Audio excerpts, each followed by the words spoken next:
et ce changement de cap historique pour la BOJ. Après 17 années de politique monétaire ultra accommodante, la Banque centrale du Japon vient de relever son principal taux directeur afin de mieux lutter contre la déflation subie par son pays.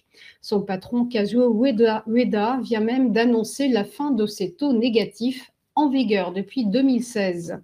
D'autres mesures de relance ont été évoquées, la reprise économique étant encore timide. À contre-courant des autres banques centrales, l'archipel a longtemps attendu avant de songer à ce pivot. Le coût du crédit reste néanmoins compris entre 0 et 0,1% contre moins 0,1% précédemment. Cette nouvelle orientation de la BOJ devrait impacter les marchés financiers mondiaux au travers des investisseurs japonais. Ceux qui ont accumulé des investissements à l'étranger en quête de rendement pourraient en effet être tentés de rapatrier leurs capitaux dans l'archipel. On poursuit avec la phrase du jour. L'humanité ne peut survivre à une suite à Oppenheimer. Déclaration en forme d'alerte signée Antonio Guterres. Le secrétaire général des Nations Unies s'exprimait lors d'une réunion du Conseil de sécurité sur la non-prolifération nucléaire organisée par le Japon. Faisant référence au film oscarisé de Christopher Nolan, il a mis en garde contre, je cite, « le précipice vers lequel le monde s'élance ». Alors que les tensions géopolitiques sont à leur comble, Antonio Guterres a appelé au désarmement et martelé un discours de paix, s'alarmant que le risque de guerre nucléaire soit au plus haut niveau depuis des décennies.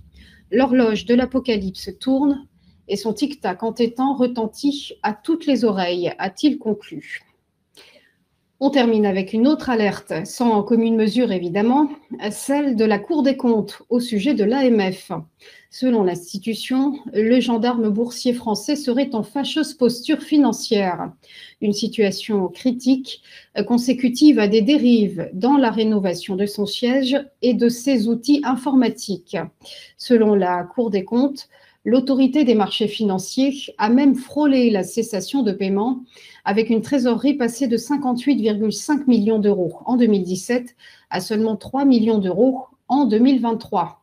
À sa rescousse, l'État a dû augmenter de 9% le montant des ressources mises à sa disposition entre 2022 et 2024. Selon le rapport, enfin, l'AMF a brûlé toutes ses ressources pour financer ses charges immobilières, les travaux de rénovation de ses locaux, ainsi que ses charges informatiques. Cela nous amène au point bourse. Retour sur les séances d'hier. Calme place sur les places européennes dispersées, avec ce petit reflux pour le CAC 40, moins 0,2%, et qui s'établit à 8148 points. À Francfort, le DAX conservait son équilibre, moins 0,02%, pointant à 17 932 points. À l'instar du FTSE londonien, resté stable à moins 0,06% à 7 722 points. Tout comme à Madrid pour l'IBEX, moins 0,01%. Quant au MIB de Milan, il a grappillé plus 0,18%. Enfin, l'indice belge du Belvin s'est contracté de moins 0,20%. Outre-Atlantique, à présent, clôture dans le vert pour Wall Street. Le Dow Jones a gagné plus 0,2%. Le S&P 500 a avancé de plus 0,63%. Le Nasdaq Composite, quant à lui, s'est hissé de plus 0,82%.